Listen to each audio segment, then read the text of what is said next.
रात के 11 बजे गैस स्टेशन पर एक वैन के शीशे पर मैंने झाँका। अंदर मेरी बेटी निशा अपने 3 साल के बेटे के गोद में लिए सोई हुई थी। उसके कपड़े मैले थे। बच्चे के चेहरे पर आंसू के निशान सूख चुके थे। मैंने कांपते हाथों से दरवाज़ा खटखटाया। निशा ने आंखें खोली, मुझे देखा और फूट फूट कर रोने लगी। मैंने पूछा, वह 3 BHK अपार्टमेंट में कहाँ है जो मैंने 30 लाख देकर तुम्हारे नाम किया था? वह सिसकते हुए बोली, माँ गौरव और उनकी माँ ने कहा, मेरा कोई हक नहीं है उस घर पर। उन्होंने मुझे और यूसुफ के रात 9 बजे बाहर निकाल दिया। मेरा सामान सड़क पर फेंक दिया। उस पल मेरे अंदर कुछ टूट गया। नहीं टूटा, नहीं जागा गया। मैं 32 साल तक सरकारी आवास बोर्ड में दस्तावेजीकरण अधिकारी रही थी। मैंने 10,000 से ज़्यादा संपत्तियों का पंजीकरण अपने हाथों से किया था। मेरे हर कानूनी दाव पेच जानती थी और उन्होंने सोचा था कि एक बूढ़ी विधवा औरत से वे आसानी से निपट जाएगी। अगर आप हमारी कहानियों से जुड़ रहना चाहते हैं तो अभी हमारे चैनल को सब्सक्राइब कर लें। और आपको ऐसी कहानियाँ कैसी लग रही है ज़रूर बताइए कमेंट में। मैंने निशा का हाथ पकड़ा और कहा, बाहर आओ, अभी तुम और आंसू मेरे साथ चलो। लेकिन यह समझ लो, अब मैं चुप नहीं बैठूंगी। जिन्होंने मेरी बेटी और मेरे पोते को बेघर कर दिया है उन्हें मैं दिखाऊंगी कि मृदुला ठाकुर कौन है। मेरा नाम मृदुला ठाकुर है। उम्र 64 साल में चंडीगढ़ के सेक्टर 35 पर रहती हूँ। 4 साल पहले मेरे पति का देहांत हो गया। मधुमेह की वजह से उनके गुर्दे खराब हो गए थे तो 2 साल तक इलाज चल रहा है, लेकिन आखिर में वह हमें छोड़कर चले गए। मेरे पास एक बेटी है निशा, बस वह मेरी दुनिया थी और अब किसी ने उस दुनिया को तबाह करने की कोशिश की थी। और आज जब मैं निशा और यूसुफ को अपने घर लेकर आई तो निशा कुछ बोल नहीं पा रही, बस रोती जा रही थी। आरुष भूखा था, डरा हुआ था। मैंने पहले उसे खाना खिलाया, दूध पिलाया, फिर सुलाया। उसके बाद मैं और निशा रसोई में बैठे। मैंने चाय बनाई और धीरे से पूछा, शुरू से बता क्या हुआ? निशा ने हिचकिचाते हुए बताना शुरू किया, लेकिन मैं जानती थी कि जो वह बता रही है वह पूरी कहानी नहीं है। असली कहानी तो बहुत पहले शुरू हुई थी। आज से 5 साल पहले निशा की शादी गौरव भला से हुई थी। गौरव एक प्राइवेट कंपनी में काम करता था, सेल्स मैनेजर था, अच्छी तनख्वाह थी, सालिन परिवार का लगता था। उनकी माँ राजकुमारी भल्ला पिता की मृत्यु के बाद अकेली रहती थी। शादी के समय सब कुछ ठीक लग रहा था। गौरव अच्छा लड़का था। राजकुमारी जी भी बहुत मीठा बोलती थी। मुझे थोड़ा अजीब जरूर लगा था जब उन्होंने कहा था, निशा हमारे साथ ही रहेगी, मेरे लिए बहू बेटी जैसी है। शादी के 2 साल बाद अरसद पैदा हुआ। मेरी खुशी का ठिकाना नहीं रहा। मेरे पति नहीं रहे थे, लेकिन मेरे पास मेरी बेटी थी, अब एक पोता भी। निशा खुश लगती थी। वो कभी कभी मुझसे मिलने आती थी।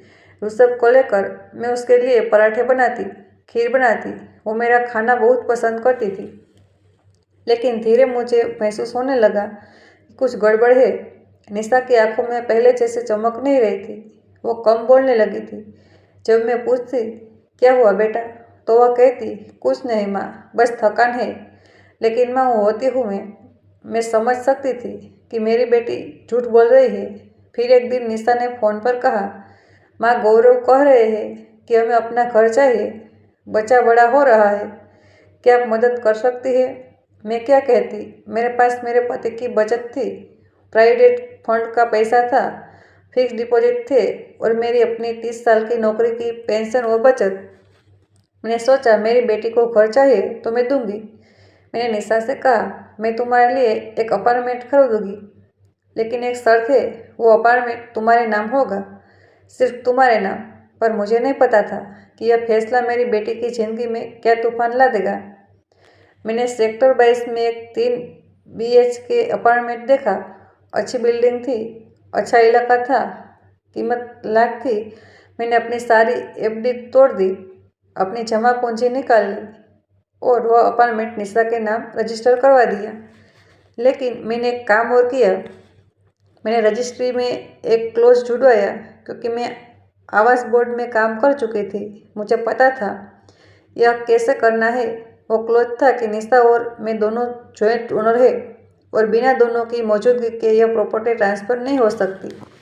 मैंने निशा को समझाया था, बेटा यह कागजात संभाल कर रखना, कभी किसी को ऐसे ही दस्तखत मत करना। लेकिन उस समय निशा ने मुझे आश्वासन देकर कहा था, माँ आप चिंता मत कीजिए, मैं समझदार हूँ।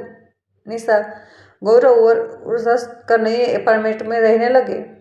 राजकुमारी जी भी उनके साथ ही शिफ्ट हो गई। शुरुआत में सब ठीक लग रहा था। निशा खुश थी, मुझे हफ्ते में 2-3 बार फ़ोन करती थी। मैं कभी कभार उनसे मिलने जाती थी, लेकिन फिर चीज़ें बदलने लगी। धीरे धीरे, इतनी धीरे कि शायद निशा को खुद भी पता नहीं चला। पहले तो गौरव ने कहा, माँ जी अब बिना बताए मत आया करिए, हम दोनों काम पर होते हैं, घर में कोई नहीं होता। मैंने सोचा ठीक है, लड़के की बात भी सही है। मैं पहले फ़ोन करके आने लगी, फिर निशा के फ़ोन कम होने लगे। जब मैं फ़ोन करती तो गौरव उठाता और कहता, निशा अभी बिजी है, बाद में बात करेगी। लेकिन निशा फ़ोन वापस नहीं करती थी। एक दिन मैं बिना बताए उनके घर पहुंच गई। दरवाज़ा राजकुमारी जी ने खोला। उन्हें चेहरे पर वो मीठी मुस्कान नहीं थी जो शादी के समय थी। उन्होंने रुखे स्वर में कहा, अरे मृदुला जी, आप आज? निशा तो अभी बाहर गई है। मैंने कहा, कोई बात नहीं, मैं इंतज़ार कर लूँगी। वो बोली, अच्छा तो आप यहीं बैठिए, और ऐसे बोली जैसे मैं कोई मेहमान हूँ, बहू की माँ नहीं। निशा घंटे भर बाद आई। उसने मुझे देखकर चौंक कर कहा, माँ मैंने कहा बेटा तुम्हें देखने आई थी, तुम्हारा फ़ोन नहीं आता था। निशा ने नजरें नीचे कर ली और कहा, माँ मैं बहुत बिजी रहती हूँ, आपको बताना चाहिए था आने से पहले, मुझे चोट लगी। मेरी अपनी बेटी मुझसे ऐसे बात कर रही थी जैसे मैं कोई बोझ हूँ, लेकिन मैं कुछ बोली नहीं। मैंने सोचा शायद वह सच में थकी होगी। तभी गौरव आया। उसने मुझे देखा और बोला, अरे सासू माँ, आप आज तो हमें पता ही नहीं चला। निशा तुमने बताया नहीं कि माँ जी आ रही है, मैं उनके लिए कुछ खास बनवा देता। निशा ने धीरे से कहा, वह मुझे भी नहीं पता था। गौरव ने मुस्कुराते हुए कहा, चलिए कोई बात नहीं, लेकिन सासू माँ अगली बार पहले बता दिया कीजिएगा, हमारा शेड्यूल थोड़ा टाइट रहता है। आप जानती है, उसकी आवाज़ में प्यार नहीं था, एक तरह की चेतावनी थी। मैं चुपचाप बैठी रही। राजकुमारी जी ने चाय तक नहीं पूछी। आधे घंटे बाद मैं उठी और चली गई। निशा ने मुझे गेट तक छोड़ा। मैंने उसका हाथ पकड़ा और धीरे से पूछा, बेटा सब ठीक तो है ना? निशा ने झटके से अपना हाथ छुड़ाया और बोली, हाँ माँ सब ठीक है, अब आप जाइए, मुझे काम है। मुझे समझ आ गया था कि कुछ गड़बड़ जरूर है, लेकिन मैं क्या कर सकती थी? मैं ज़बरदस्ती तो नहीं कर सकती थी। उस रात मैं सो नहीं पाई। मैं अपने बेडरूम में बैठी रही, अपने दिवंगत पति की स्टडी टेबल के सामने उनकी तस्वीर देखती रही और सोचती रही, काश आप होते, आप समझते निशा को। अगले कुछ महीनों में हालात और बिगड़ते गए। एक दिन गौरव ने मुझे फ़ोन किया। उसने कहा, सासू माँ मुझे आपसे एक बात करनी है, क्या आप कल घर आ सकती है? मैं गई। वहाँ गौरव, राजकुमारी जी और निशा तीनों बैठे थे। गौरव ने मुझे बैठने के लिए कहा और फिर बोला, सासू माँ बात यह है कि मुझे अपने बिजनेस के लिए थोड़ा पैसा चाहिए। मैं सोच रहा था कि इस फ्लैट को थोड़ा रिनोवेट कर दूँ, फिर उसकी वैल्यू बढ़ जाएगी। तो अगर आप प्रॉपर्टी पेपर्स मुझे दे दे, मैं थोड़ा काम करवा लूँगा। मैंने पूछा, प्रॉपर्टी पेपर्स क्यों चाहिए तुम्हें? रिनोवेशन के लिए तो दस्तावेजों की ज़रूरत नहीं होती। गौरव ने कहा, नहीं वो बैंक से लोन लेना है ना, तो वह कहते हैं कागजात दिखाओ। मुझे शक हुआ। मैंने कहा, बेटा यह फ्लैट निशा के नाम है, अगर लोन चाहिए तो निशा अप्लाई करे। गौरव के चेहरे पर गुस्सा आया। वो बोला, अरे सासू माँ, निशा मेरी पत्नी है, उसका मेरा क्या फ़र्क है? और वैसे भी यह फ्लैट है किसके पैसे का? आपके। तो आप ही तय कीजिए। मैंने धीरे से लेकिन स्पष्ट स्वर में कहा, यह फ्लैट मैंने अपनी बेटी के नाम खरीदा है, उसके भविष्य के लिए इसे गिरवे रखने का सवाल ही नहीं उठता। राजकुमारी जी तड़क गई, बोली, देखिए मृदुला जी, आप बहुत पुराने ज़माने की सोच रखती है। आजकल की बहुत अपने पति के साथ मिलकर चलती है। निशा को भी अपने घर के बारे में फैसले लेने का हक है। मैंने निशा की तरफ देखा। वो सिर झुकाए बैठी थी। मैंने पूछा, निशा तुम क्या चाहती हो? निशा ने धीरे से कहा, माँ, गौरव जो ठीक समझे। मेरा दिल बैठ गया। मेरी अपनी बेटी मेरे खिलाफ खड़ी थी। मैं उठी और बोली, मैं इस बारे में अभी कुछ नहीं कर सकती, मुझे सोचना होगा। और मैं वहाँ से चली आई। उस दिन के बाद गौरव का रवैया और ख़राब हो गया। वो खुलकर मुझसे रुके से बात करने लगा। एक बार जब मैं फ़ोन करके पूछा कि मैं आ सकती हूँ तो उसने कहा, सासू माँ, आप बार बार आती रहती है, हमें भी अपनी प्राइवेसी चाहिए। अगर कुछ ज़रूरी हो तो बताइएगा, वरना कोई ज़रूरत नहीं है रोज़ रोज़ आने की। मैं हैरान रह गई। यह वही लड़का था जो शादी के समय मेरे पैर छूता था। निशा से अब बात करना मुश्किल हो गया था। जब मैं फ़ोन करती वो जल्दी जल्दी बात ख़त्म कर देती। एक बार मैंने पूछा, बेटा तुम ठीक तो हो? वो रोने लगी और बोली, माँ मैं ठीक हूँ, बस थोड़ा स्ट्रेस है। फिर उसने फ़ोन काट दिया। मुझे बेचैनी होने लगी। मैं सो नहीं पाती थी। रात रात भर जागती रही, सोचती कि मेरी बेटी के साथ क्या हो रहा है, लेकिन मैं कर क्या सकती थी? मैं उसकी ज़िंदगी में ज़बरदस्ती घुस नहीं सकती थी। और फिर एक दिन वो घटना हुई जिसने सब कुछ बदल दिया। मैं बाजार गई थी। वापस आते समय मेरी नज़र एक महिला पर पड़ी जो सड़क के किनारे रो रही थी। मैं करीब गई। वो निशा थी। उसके गाल पर नीले निशान थे। उसकी साड़ी फटी हुई थी। मैं दौड़कर उसके पास गई और चिल्लाई, निशा, यह क्या हुआ तुम्हें? किसी ने किया क्या? निशा ने मुझे देखा और ज़ोर ज़ोर से रोने लगी। मैंने उसे गले लगा लिया। वो काँप रही थी। मैंने उससे पूछा, बेटा बताओ क्या हुआ? किसने मारा तुम्हें? निशा ने हिचकिचाते हुए कहा, माँ, गौरव ने। हमें लोगों में बहस हो गई थी। वह गुस्से में थे। उन्होंने मुझे धक्का दे दिया। मैं गिर गई। मेरे अंदर आग लग गई। मैंने कहा, चलो अभी पुलिस में रिपोर्ट करते हैं। लेकिन निशा ने मेरा हाथ पकड़ लिया और बोली, नहीं माँ, प्लीज़, वो मेरे पति है और उनकी माँ भी है घर में। वो कहेंगी कि मैंने ही कुछ गलत किया होगा। प्लीज़ माँ, जाने दीजिए। मैं उसे ज़बरदस्ती अपने घर ले आई। उसे खाना खिलाया, उसके घावों पर मलहम लगाया। मैंने उससे कहा, बेटा तुम यही रहे मेरे साथ। लेकिन निशा ने इनकार कर दिया। बोली, माँ, रास्ता वहाँ है, मुझे वापस जाना होगा। मैंने समझाने की कोशिश की लेकिन वो नहीं मानी। शाम को वह चली गई। मैं वहीं खड़ी रह गई बेबस। उस रात मुझे नींद नहीं आई। मैं अपने कमरे में बैठकर सोच रही थी, मेरी बेटी मुसीबत में है और मुझे कुछ नहीं कर पा रही है। लेकिन तभी मेरे जहन में एक ख्याल आया। मैं उठी और अपनी अलमारी से वह फाइल निकाली जिसमें उस अपार्टमेंट के सारे कागजात थे। मैंने वह कागजात ध्यान से पढ़े।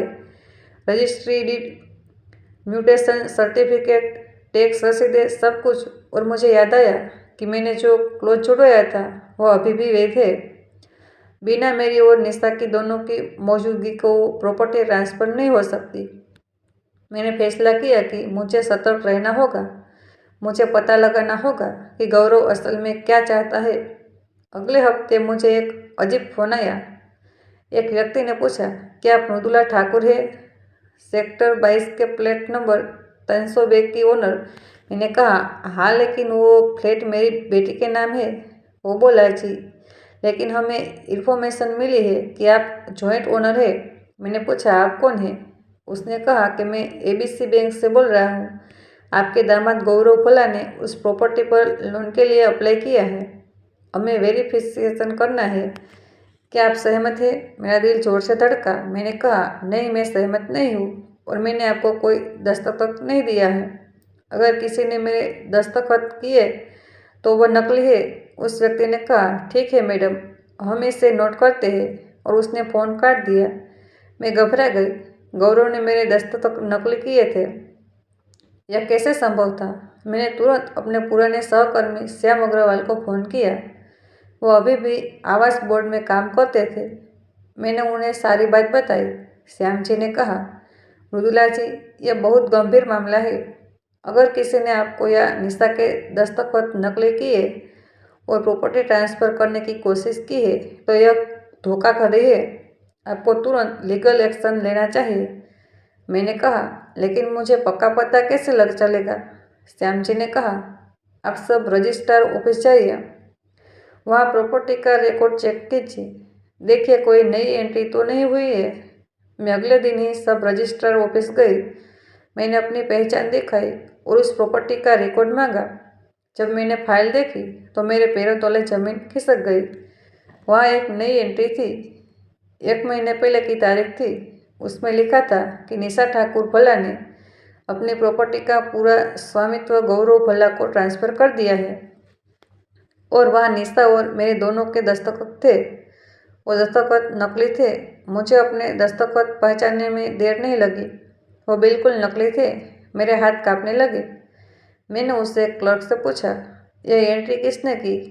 वो बोला, मैडम यहाँ देखिए, एक वकील आया था, उसने सारे कागजात दिए थे, हमने चेक किया था, सब ठीक लग रहा था तो हमने एंट्री कर दी। मैंने कहा, लेकिन यह दस्तखत नकली है, मैंने कोई दस्तखत नहीं किए और मैं सब करती हूँ कि मेरी बेटी ने भी नहीं किए होंगे। क्लर्क घबरा गया। उसने कहा, मैडम अगर ऐसा है तो आप पुलिस कंप्लेंट करनी होगी और हमें भी सूचित करना होगा। यह धोखाधड़ी का मामला है। मैं वहाँ से सीधे पुलिस स्टेशन गई। मैंने एक FIR दर्ज करवाई, धोखाधड़ी और नकली दस्तखत का मामला। पुलिस इंस्पेक्टर ने कहा, मैडम हम इन्वेस्टिगेशन शुरू करें, आप अपने वकील से सलाह लीजिए। मैं घर वापस आई। मेरे दिमाग में तूफान चल रहा था। गौरव ने हद कर दी। उसने मुझे और मेरी बेटी को बेवकूफ़ समझा था, लेकिन वह नहीं जानता था कि मैं कौन हूँ। मैं 32 साल का इन्हीं कागजातों के साथ काम करती रही थी। मैं हर कानूनी दाव पेच जानती थी। मैंने तुरंत एक वकील से संपर्क किया, रमेश नामदेव। वह मेरे पति के पुराने दोस्त थे। मैंने उन्हें सारी बात बताई। उन्होंने सारे कागजात देखे और कहा, मृदुला जी, आपका कैसे बहुत मजबूत है। गौरव ने धोखाधड़ी की है, उसने आपके और निशा के दस्तखत नकली किए हैं। यह जेल जाने लायक अपराध है। मैंने पूछा, तो अब क्या करना चाहिए? रमेश जी ने कहा, पहले हमें प्रॉपर्टी पर स्टे ऑर्डर लेना होगा ताकि गौरव उसे बेच ना सके। फिर हम कोर्ट में केस दायर करेंगे और आपकी एक FIR के आधार पर पुलिस भी एक्शन लेगी। मैंने कहा, लेकिन मेरी बेटी वो उस घर में है, क्या वह सुरक्षित है? रमेश जी ने कहा, आपको उससे बात करनी होगी, उसे सच बताना होगा। मैंने उसी दिन निशा को फ़ोन किया। फ़ोन गौरव ने उठाया। मैंने कहा, मुझे निशा से बात करनी है। गौरव ने कहा, वह सो रही है। मैंने कहा, जगाओ उसे, मुझे ज़रूरी बात करनी है। गौरव ने कहा, सासू माँ आप बहुत परेशान करती है, कल बात कर लेना। और उसने फ़ोन काट दिया। मैं समझ गई कि गौरव जानबूझकर निशा को मुझसे दूर रख रहा है। मैंने फिर से फ़ोन किया। इस बार निशा ने उठाया। मैंने तुरंत कहा, निशा सुनो, मुझे तुमसे मिलना है, अकेले, कल सुबह पार्क में आना, वो पार्क जहाँ तुम बचपन में खेला करती थी। निशा ने धीरे से कहा, माँ मैं नहीं आ पाऊँगी। गौरव मैंने बीच में ही बोलते हुए कहा, निशा यह तुम्हारे और आसुद के भविष्य की बात है, तुम्हें आना होगा प्लीज़। और मैंने फ़ोन काट दिया। अगले दिन सुबह मैं उस पार्क में पहुंची। 10 मिनट इंतजार करने के बाद निशा आई। वो बहुत डरी हुई लग रही थी। हम एक बेंच पर बैठे।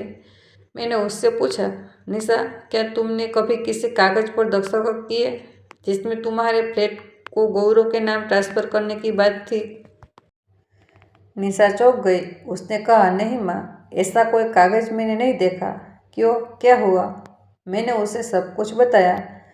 रजिस्ट्रार ऑफिस में नई एंट्री, नकली दस्तखत, धोखाधड़ी। निशा के चेहरे पर से रंग उड़ गया। वो बोली, नहीं माँ, यह नहीं हो सकता, गौरव ऐसा नहीं कर सकते। मैंने कहा, बेटा मैंने अपनी आंखों से देखा है और मैंने पुलिस में रिपोर्ट भी कर दी है। अब तुम्हें फैसला करना होगा, तुम गौरव के साथ रहोगी या अपने और अपने बेटे के भविष्य के साथ। निशा रोने लगी। वो बोली, माँ मुझे नहीं पता था, मुझे सच में नहीं पता था। गौरव ने कभी ऐसी बात नहीं की। लेकिन माँ अब मैं क्या करूँ? वह मेरे पति है, उनकी माँ भी है, वह मुझे जाने नहीं देंगे। मैंने कहा, तुम मेरे साथ चलो, अभी हम वहाँ से तुम्हारा और रस्म का सामान निकाल लेंगे। लेकिन निशा ने मना कर दिया। बोली, माँ मुझे थोड़ा समय चाहिए, मुझे सोचना है और मैं आसफ को अचानक से नहीं निकाल सकती। उसकी स्कूल है, दोस्त है। मैंने समझाने की कोशिश की लेकिन निशा अड़ी रही। वह उठी और चली गई। मैं वही बेंच पर बैठी रह गई, निराश। अगले कुछ दिनों में हालात और ख़राब हो गए। गौरव को पता चल गया कि मैंने पुलिस में रिपोर्ट कर दी है। उसने मुझे फ़ोन करके धमकाया। बोला, सासू माँ, आपने बहुत बड़ी गलती की है, अब आप अपनी बेटी और पोते को भूल जाइए, मैं उन्हें कभी आपसे नहीं मिलने दूंगा। मैंने शांत स्वर में कहा, गौरव, तुमने जो किया है वह कानूनी अपराध है, तुम्हें इसकी सज़ा मिलेगी। गौरव हंसा और बोला, देखते हैं कौन किसे सज़ा दिलवाता है। और उसने फ़ोन काट दिया। मैं चिंतित थी लेकिन मैं हार नहीं मानने वाली थी। मैंने रमेश जी से कहा कि हमें जल्दी एक्शन लेना होगा। रमेश जी ने कोर्ट में केस दायर किया। हमने प्रॉपर्टी पर स्टे ऑन ऑर्डर का आवेदन दिया। एक हफ्ते बाद कोर्ट ने स्टे ऑन ऑर्डर दे दिया। अब गौरव उस प्रॉपर्टी के बेच नहीं सकता था, लेकिन अभी भी वह उस घर में रह रहा था, निशा और ऋषभ के साथ। फिर वो दिन आया जब सब कुछ बदल गया। एक रात मुझे निशा का फ़ोन आया। वो रो रही थी। बोली, माँ, गौरव और उनकी माँ ने मुझे घर से निकाल दिया है। उन्होंने कहा कि यह घर अब मेरा नहीं है। मैं आराम को लेकर बाहर हूँ। माँ, मुझे नहीं पता था। मेरा दिल बैठ गया। मैंने पूछा, तुम कहाँ हो? निशा ने कहा, मैं एक दोस्त की कार में बैठी हूँ, लेकिन मैं उसके घर नहीं जा सकती, बहुत देर हो गई है। माँ, मैं क्या करूँ? मैंने कहा, तुम कहाँ हो? मैं आ रही हूँ। लेकिन निशा ने फ़ोन काट दिया। मैंने कई बार कॉल किया लेकिन उसने नहीं उठाया। मैं पागल हो गई। मेरी बेटी और पोता बेघर थे रात में और मुझे नहीं पता था कि वह कहाँ है। मैं पूरी रात नहीं सोई। सुबह से ही मैं उसे ढूंढने निकल पड़ी। मैंने उसके दोस्तों को फ़ोन किया लेकिन किसी ने कुछ नहीं बताया। मैं पुलिस स्टेशन गई लेकिन उन्होंने कहा कि 24 घंटे से पहले हम मिसिंग रिपोर्ट नहीं ले सकते। शाम के मैं थक हार कर घर वापस आ रही थी। रास्ते में एक गैस स्टेशन था। मैंने वहाँ अपनी कार में पेट्रोल भराया और तभी मैंने देखा एक पुरानी सफ़ेद वैन पार्क की। उसके शीशे पर मैंने झाँका और वहाँ मेरी बेटी निशा थी और सबको गोद में लिए सोई हुई। दोनों के कपड़े मैले थे, बच्चे का चेहरा सूजा हुआ था। मेरा कलेजा कट गया। मैंने दरवाज़ा खटखटाया। निशा जाग गई। उसने मुझे देखा और फुट फुट कर रोने लगी। मैंने दरवाज़ा खोला और उसे गले से लगा लिया और सब भी जाग गया। वह भी रोने लगा। मैंने उन दोनों को भी अपनी गाड़ी में बिठाया और सीधे अपने घर ले आई।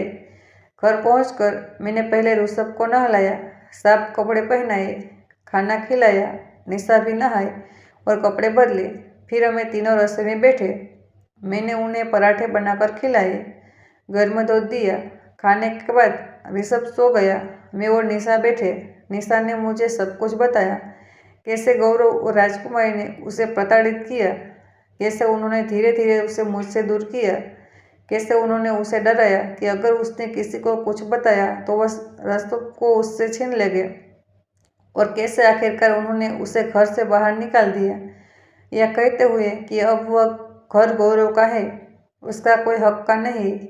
मैंने निशा का हाथ पकड़ा और कहा, बेटा, अब तुम चिंता मत करो, मैं सब ठीक कर दूंगी। तुम और ऋषभ यहीं रहोगे और जो लोग तुम्हारे साथ ऐसा किया उन्होंने मैं सबक सिखाऊंगी। उस रात के बाद मैंने अपनी पूरी योजना बना ली। अगले दिन सुबह मैंने रमेश जी को फ़ोन किया। मैंने उन्हें बताया कि निशा और ऋषभ अब मेरे साथ है। रमेश जी ने कहा, यह अच्छा हुआ, अब हम ज़्यादा मजबूती से केस लड़ सकते हैं। निशा की गवाही बहुत अहम होगी। मैंने पुलिस इंस्पेक्टर को भी सूचित किया। उन्होंने कहा कि वह जल्द ही गौरव को पूछताछ के लिए बुलाएंगे। फिर मैंने अपने पुराने साथियों को संपर्क किया। आवास बोर्ड में मेरे कई दोस्त थे, श्याम जी, रेखा दीदी, सुनील भाई। मैंने सबको अपनी स्थिति बताई।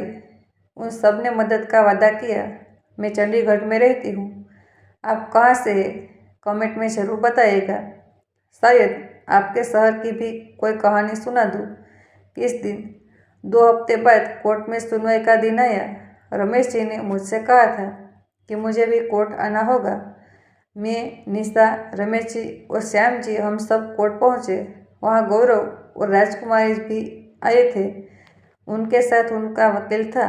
गौरव ने मुझे देखा तो मुस्कुराया, जैसे उसे यकीन हो कि वह जीत जाएगा। राजकुमारी ने मुझे घूरा और कुछ बुदबुदाया, लेकिन मैं शांत रही। मैं जानती थी कि मेरे पास क्या है।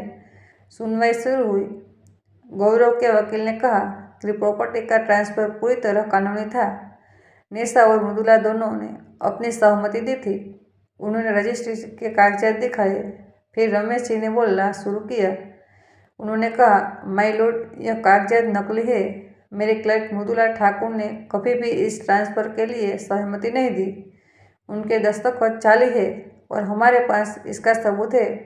रमेश जी ने मेरे असली दस्तखतों के नमूने पेश किए। मेरी पुरानी नौकरी के दस्तावेज, मेरी पेंशन के कागजात, मेरे बैंक के कागजात और फिर रजिस्ट्री के कागजात में मेरी जाली दस्तखत तक फर्क साफ नजर आ रहा था। जज ने गौरव के वकील से पूछा, आप इसका जवाब क्या देंगे? गौरव का वकील हड़बड़ा गया। उसने कहा, माय लॉर्ड, यह हमें इस बारे में जानकारी नहीं थी। फिर निशा को गवाह के तौर पर बुलाया गया। निशा ने कहा, माय लॉर्ड, मैंने कभी भी किसी ऐसे कागज पर दस्तखत नहीं की जिससे मेरी प्रॉपर्टी मेरे पति के नाम हो जाए। मुझे नहीं पता कि यह कैसे हुआ, लेकिन मैं जानती हूँ कि मेरे पति और मेरी सास ने मुझे प्रताड़ित किया। उन्होंने मुझे और मेरे बेटे को घर से निकाल दिया। गौरव उठकर चिल्लाया, यह झूठ है, यह सब झूठ है। जज ने उसे बैठने को कहा। फिर श्याम जी को बुलाया गया। उन्होंने अपनी पहचान बताई। कहा कि वह चंडीगढ़ आवास बोर्ड में डॉक्यूमेंट्स ऑफिसर है और उन्होंने बताया कि मृदुला ठाकुर 32 साल तक उनकी सहकर्मी रही और मृदुला जी को संपत्ति कानूनों की गहरी जानकारी है। श्याम जी ने कहा, माय लॉर्ड, जब मृदुला जी ने अपनी बेटी के लिए यह प्रॉपर्टी खरीदी थी तो उन्होंने खुद ही रजिस्ट्रेशन की प्रक्रिया की निगरानी की थी और उन्होंने एक खास क्लॉज जुड़वाया था कि यह प्रॉपर्टी जॉइंट ओनरशिप है और बिना दोनों पार्टियों की उपस्थिति के ट्रांसफ़र नहीं हो सकती। यह क्लॉज अभी भी वैध है। श्याम जी ने वह ओरिजिनल रजिस्ट्री दिखाई जो मेरे पास थी। जज ने दोनों कागजात देखे। फिर उन्होंने कहा, यह केस बहुत स्पष्ट है। यहाँ धोखाधड़ी हुई है। मैं आदेश देता हूँ कि यह प्रॉपर्टी तुरंत निशा ठाकुर भल्ला के नाम वापस की जाए और मैं पुलिस को निर्देश देता हूँ कि गौरव भल्ला के खिलाफ जालसाजी और धोखाधड़ी का केस दर्ज किया जाए। गौरव का चेहरा पीला पड़ गया। राजकुमारी चीखने लगी, यह अन्याय है, यह हमारा घर है। लेकिन कोर्ट गार्ड ने उन्हें चुप करवाया। कोर्ट से बाहर आते समय गौरव ने मुझे घूरा और बोला, आपने मेरी ज़िंदगी बर्बाद कर दी। मैंने शांत स्वर में कहा, नहीं बेटा, तुमने अपनी ज़िंदगी खुद बर्बाद की। तुमने मेरी बेटी और मेरे पोते के साथ जो किया उसकी यह सज़ा है। अगले दिन पुलिस ने गौरव को गिरफ्तार कर लिया। उस पर जालसाजी, धोखाधड़ी और घरेलू हिंसा के आरोप लगे। उसकी मां राजकुमारी को भी पूछताछ के लिए बुलाया गया। जांच में और भी चौंकाने वाली बात सामने आई। पता चला कि गौरव के ऊपर बैंक का 12 लाख का कर्जा था। उसने किसी बिजनेस में पैसा लगाया था जो डूब गया और अब बैंक उससे पैसा वापस मांग रहा था। इसलिए उसने निशा की प्रॉपर्टी हड़पने की कोशिश की थी। वह उसे बेचकर अपना कर्जा चुकाना चाहता था। यह भी पता चला कि राजकुमारी अपने बेटे के इस पूरे षड्यंत्र में शामिल थी। उसने ही निशा को मुझसे दूर करने की साजिश रची थी। वह चाहती थी कि निशा अपनी माँ से बात ना करे ताकि मुझे पता ना चले कि क्या हो रहा है। कोर्ट के आदेश के बाद हम उस अपार्टमेंट में वापस गए। पुलिस हमारे साथ थी। गौरव की चीज़ें वहाँ से निकाल दी गई। अब वो घर फिर से निशा का था, सिर्फ निशा का। लेकिन निशा ने कहा, माँ, मैं अब इस घर में नहीं रहना चाहती। यहाँ बहुत बुरी यादें हैं। क्या हम इसे बेच सकते हैं? मैंने कहा, बेटा, तुम जो चाहो, यह तुम्हारी संपत्ति है। हमने वो अपार्टमेंट बेच दिया, अच्छी कीमत मिली, 35 लाख। निशा ने वह पैसा अपने और ऋषभ के भविष्य के लिए बचा लिया। अब निशा और ऋषभ मेरे साथ ही रहते थे। मेरे सेक्टर 35 के फ्लैट में घर में फिर से रौनक आ गई है। ऋषभ की किलकारियाँ गूंजती है। निशा ने एक नौकरी भी शुरू कर दी है। वह एक स्कूल में पढ़ाती है। गौरव को 3 साल की सजा हुई। जालसाजी और धोखाधड़ी के लिए उसे जमानत भी नहीं मिली क्योंकि वह भागने की कोशिश कर सकता था। राजकुमारी को कोई सजा नहीं मिली, लेकिन उसकी समाज में बहुत बदनामी हुई। उसके रिश्तेदारों ने भी उससे रिश्ता तोड़ लिया। अब वह अकेली रहती है एक छोटे से किराए के मकान में। कभी कभी मैं सोचती हूँ, अगर मैं सतर्क नहीं होती तो क्या होता। अगर मैंने वह क्लोज नहीं छोड़वाया होता, अगर मैं संपत्ति कानूनों के बारे में नहीं जानती होती, शायद मेरी बेटी और पोता सड़क पर होते और गौरव मेरी मेहनत की कमाई पर ऐश कर रहा होता। लेकिन मैं 32 साल तक सरकारी आवास बोर्ड में काम करती रही थी। मैंने हजारों लोगों को उनकी संपत्ति के अधिकार दिलवाए थे। मैं जानती थी कि कानून कैसे काम करता है, और जब मेरे अपने परिवार पर आफत आई तो मैंने अपने ज्ञान का इस्तेमाल किया। आज जब मैं अपने बेडरूम में बैठी हूँ, अपने पति की पुराने स्टडी टेबल के सामने उनकी तस्वीर देखती हूँ, तो मुझे लगता है कि उन्हें मुझ पर गर्व है। मैंने अपनी बेटी को बचाया। मैंने उन लोगों को सजा दिलवाई जिन्होंने हमारे साथ धोखा किया। निशा ने भी अब तलाक का केस दायर कर दिया। वह अब गौरव के साथ नहीं रहना चाहती और मैं उसके फैसले का समर्थन करती हूँ। आशा अब स्कूल जाता है, वो खुश है। उसे नहीं पता कि क्या हुआ था और ये अच्छा है। बच्चों को इन सब चीज़ों से दूर रखना चाहिए। कभी कभी मैं सोचती हूँ कि अगर मैंने पढ़ाई नहीं की होती, अगर मैंने नौकरी नहीं की होती तो क्या होता। शायद मैं भी उन औरतों की तरह बेबस होती जो अपने हक के लिए लड़ नहीं पाती है। लेकिन मेरी शिक्षा, मेरी नौकरी, मेरे अनुभव ने मुझे ताकत दी और उस ताकत का इस्तेमाल करके मैंने अपने परिवार को बचाया। इस कहानी से मैंने सीखा कि औरतों को हमेशा अपने अधिकार पता होने चाहिए, उन्हें कानून की जानकारी होनी चाहिए, उन्हें अपनी संपत्ति के कागजात खुद संभालने चाहिए और सबसे ज़रूरी, उन्हें कभी भी ऐसे ही किसी कागज़ पर दस्तखत नहीं करना चाहिए जिसे वह समझती नहीं है। मैं अपनी सभी बहनों से कहना चाहती हूँ, अपनी पढ़ाई पूरी कीजिए, नौकरी कीजिए, अपने पैरों पर खड़ी होइए और अपने अधिकार जानिए, क्योंकि ज़िंदगी में कभी भी मुश्किल आ सकती है और उस समय आपका ज्ञान, आपकी शिक्षा, आपका अनुभव ही आपको बचाएगा। आज मैं शांति से जी रही हूँ। मेरी बेटी और पोता मेरे साथ है। हम खुश हैं। हाँ, निशा को अपने टूटे हुए रिश्ते का दुख है, लेकिन वह समझ गई है कि कभी कभी रिश्ते टूटना जरूरी होता है, खासकर जब वो रिश्ते जहरीले हो जाए। और रविवार हम तीनों साथ में खाना बनाते हैं। निशा पराठे बेलती है, मैं सब्जी बनाती हूँ और ऋषभ हमारी मदद करता है। छोटे छोटे काम, प्याज छीलना, आटा गूंदना, और हम बातें करते हैं, हंसते हैं। यही खुशी है, यही परिवार है। कभी कभी मैं छत पर जाती हूँ, सुबह की ठंडी हवा में खड़ी होती हूँ, चंडीगढ़ के सेक्टरों को देखती हूँ और सोचती हूँ कि ज़िंदगी कितनी अजीब है, कभी ऊपर कभी नीचे। लेकिन अगर हार नहीं माने, अगर हम लड़ते रहे तो हम जीत सकते हैं। गौरव ने सोचा था कि एक बूढ़ी विधवा औरत से आसानी से निपट जाएगा। उसने मेरी उम्र को मेरी कमजोरी समझा, लेकिन वह नहीं जानता था कि मेरी उम्र मेरी ताकत है, मेरा अनुभव मेरी ताकत है और मेरा ज्ञान मेरा हथियार है। आज जब मैं पीछे मुड़कर देखती हूँ तो मुझे अपने पति की याद आती है। काश वो यहाँ होते, काश वो देख पाते कि मैंने कैसे अपनी बेटी को बचाया। काश वो अपने पोते को बड़ा होते देख पाते, लेकिन शायद वह ऊपर से देख रहे हैं, शायद वह मुझ पर गर्व कर रहे हैं।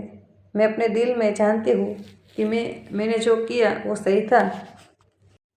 मैंने अन्याय के खिलाफ लड़ाई लड़ी और मैं जीती, सिर्फ मेरे लिए नहीं बल्कि मेरी बेटी और मेरे पोते के लिए। और आज मैं गर्व से कह सकती हूँ कि मैं मृदुला ठाकुर हूँ। 64 साल की लेकिन कमज़ोर नहीं। मैं एक माँ हूँ, एक दादी हूँ और एक लड़ाकू हूँ। अगर आपको यह कहानी पसंद आई हो तो प्लीज़ चैनल को सब्सक्राइब करें और घंटी आइकन को दबाइए ताकि आपको हमारी नई कहानियाँ मिलती रहे। और कमेंट में बताइए कि आपको यह कहानी कैसी लगी। शेयर करना ना भूलें अपने परिवार और दोस्तों के साथ। अगली कहानी जल्द ही आ रही है। धन्यवाद।